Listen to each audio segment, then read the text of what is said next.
আমি বলছি না যে আমরা সকল কাজ করেছি বা অন্যান্য যারা করেছে সেটা শুধুমাত্র বেস্ট হয়েছে, বাট আমরা যেটা দেখেছি সেটা হচ্ছে যে যখন আজকে আমাদেরকে মানে অভিযুক্ত করা হচ্ছে, কিন্তু আমরা যখন অ্যাওয়ার্ড দিয়েছি এই যে বিভিন্ন কোম্পানিকে, তখন কিন্তু কেউ এই অভিযোগটা তোলে নাই যে অর্থের বিনিময়ে দেওয়া হয়েছিল। আদালতে এটা যাওয়ার হলো, সুযোগও ছিল না। হ্যাঁ কেন, ওই যে কেন ইন্ডেমনিটি দেয়া আছে।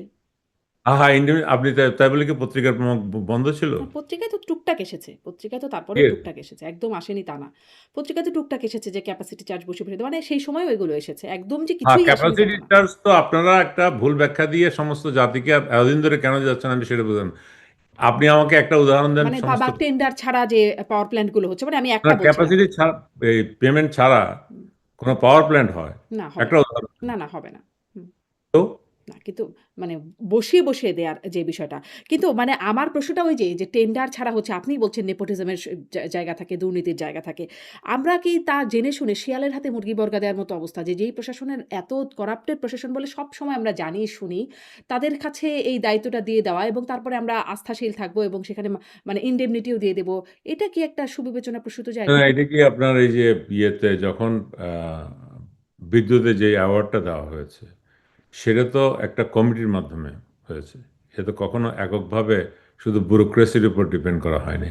আর আপনি কিন্তু মানে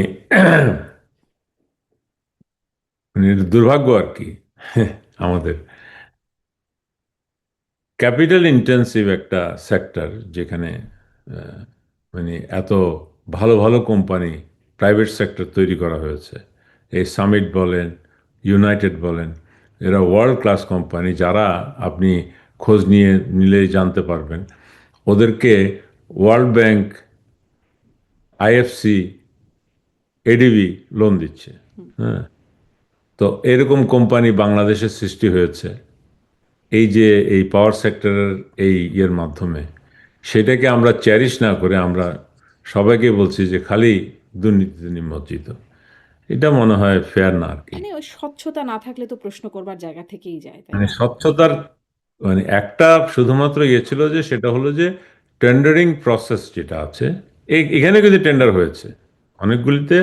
আমরা সবসময় অকেশনালি একটা টেন্ডার করা হয়েছিল টু নো দ্য প্রাইস। হ্যাঁ, তো এখন টেন্ডার ছাড়া, হ্যাঁ, যেগুলি দেওয়া হয়েছে সেগুলির প্রাইসটা কীরকম এবং তাদের প্রোডাকশন ক্যাপাসিটিটা কী সেটা একটু মার্কেট প্রাইসের সঙ্গে বিবেচনা করলে তো বের হয়ে যায়। আমাদের তো বেশি দূরে যেতে হয় না, শুধুমাত্র মানে ওই আমার বিয়ে দেওয়া হয়েছিল। আচ্ছা আপনি আমাকে একটা জিনিস বলেন, এই যে সামিটের না হয় ওনাদের একটা বড় ভাই আওয়ামী লীগের সঙ্গে যুক্ত ছিল। হুম। ইউনাইটেডের কে ইয়ে করে, এই যে আওয়ামী লীগ করে, না, বা আওয়ামী লীগ ধরেন আপনার ওই যে আওয়ামী লীগ তো এরকম বাংলা, করতো না। ধরেন এস আলমও আওয়ামী লীগ করতেন না। কিন্তু তারপরেও অনেক সুবিধা পেয়েছে। না বাংলা ওখানেই ট্র্যাক, দুর্নীতির গন্ধ। না বাংলা ট্র্যাক, আমি যেহেতু আমি ইয়ের ভিতরে আছি এই যে ইয়েতে, তারপরে হচ্ছে কনফিডেন্স গ্রুপ বা এরকম বড় বড় গ্রুপ যারা হুম। কাজ ইয়েতে করে কাজ করেছে, এরা কয়জন আপনার এই যে আওয়ামী লীগের সঙ্গে আওয়ামী সম্পৃক্ত লীগকে ছিল? ধরেন আমি মোটা টাকা দিলে সালম তো বা জানতে এটা পারে। বলতে চাচ্ছি না, বিকজ এটা তো ধরেন আমি পাওয়ার সেক্টরটা আগে, হুম, হুম, হুম। পাওয়ার সেক্টরে, তারপরে হচ্ছে যেমন ওটাই তো ধরেন দুর্নীতির জায়গা, তাই না? যে মোটা টাকা দিলে আওয়ামী লীগ হতে হবে না। এমনকি বিএনপি বা জামাত হলেও যদি মোটা টাকা দেয়া যায় তাহলে তাদেরকে কাজ দেয়া যায়। মানে এটাই তো তাহলে দুর্নীতি, তাকেই তো বলে। মোটা টাকাটা কোথায় দেওয়া হচ্ছে সেটাই একটু মানে আমার যেমন আমার তো 12টা বাড়ি আছে, একটু যদি দিতে পারতেন তাহলে আমাকে মানে আমার জন্য সুবিধা হতো আর কি। আমি নিজেও হয়তো গিয়ে সেটা নিতে পারতাম। আপনার বলা, আপনার যদি কোনো সূত্র থাকে সেই সূত্র দিয়ে যদি বলেন তাহলে এটা ভালো হয় না? হুম। না মানে ধরেন প্রশাসন যে শুধুমাত্র এভাবে বলে যাবেন যে মোটা টাকা দিয়ে করা হয়েছে, এটা একটু আমাদের মানে প্রতি আপনি অন্যায় বলছিলেন হয়ে না যাচ্ছে না? যেমন ধরেন মানে একটার সাথে আরেকটা অনেক কিছু মিলে যাচ্ছে। তারপরে প্রশ্নটা করি যে বললেন যে সামিট গ্রুপ বা যে গ্রুপগুলোর কথা বলি ইন্টারন্যাশনালি এগুলো খুব প্রসিদ্ধ গ্রুপ।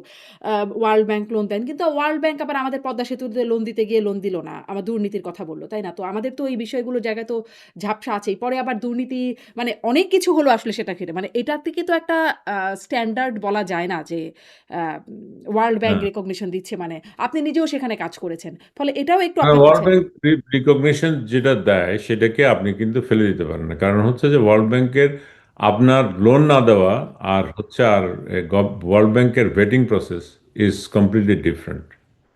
হ্যাঁ, আপনার যেমন আমাদের পদ্মা সেতুটা, এটা কিন্তু সবাই জানে, এটা ওপেন সিক্রেট যে কার মাধ্যমে হয়েছে সেটা জানে, কিন্তু ইউনিল্যাটারালি এটা ক্যান্সেল করেছিল হলো প্রেসিডেন্ট, এটা বোর্ডে আসেনি, হুম, সেটা ভেরি আনইউজুয়াল। এটা মানে আচ্ছা। তৎকালীন যে বোর্ডের যে ইয়ে ছিল, প্রেসিডেন্ট ছিল, সেই প্রেসিডেন্ট নিজে ক্যান্সেল করেছে। ইউজুয়ালি এরকম একটা যেটা অ্যাগ্রিড ইয়ে সেটা বোর্ডে আসার কথা, বোর্ডে আসেনি। তো এইটা হচ্ছে কমপ্লিটলি ডিফারেন্ট ইয়ে। হুম, আর ওয়ার্ল্ড ব্যাংক বলেন, আই এম সরি আইএম তো সরাসরি ইয়ে দেয় না, আইএফসি বা এডিবি, এরা যখন কাউকে লোন দেয় তাদের ভেটিং প্রসেসটা অনেক বেশি rigorous. It is accepted everywhere. আপনাকে তো যদি একটা না একটা তো স্ট্যান্ডার্ডকে মানতে হবে। হ্যাঁ, আপনি যদি বলেন যে না, এরাও দুর্নীতিবাজ বা এরাও ইয়ে, আর যেমন মানে জাইকা, তাদেরও কিন্তু একটা ভেটিং প্রসেস আছে। তো সেইগুলি যদি মেনটেন করে, যারা এদেরকে কনভিন্স করে লোন নিতে পারে, হ্যাঁ, তাদেরকে আমি তো ভালো, যেমন আরেকটা কোম্পানি, যেমন আমি যখন ওয়ার্ল্ড ব্যাংকে জয়েন করেছি তার কিছুদিন পরে করেছিলাম মেঘনা গ্রুপ, ওরাও কিন্তু আইএফসি থেকে লোন পেয়েছিল। সো দিজ আর গ্রুপস যারা কিন্তু এই যে প্রাইভেট সেক্টর যেই ইনিশিয়েটিভটা নিয়েছিলেন আহ, শেখ হাসিনার সময়, তার কিন্তু এরা বেনিফিট বল বেনিফিট না বলে আমি বলবো যে হচ্ছে they were encourage to do better job. হ্যাঁ, হুম, এবং জি, আ বিদ্যুতেও সেটা হয়েছিল। জি।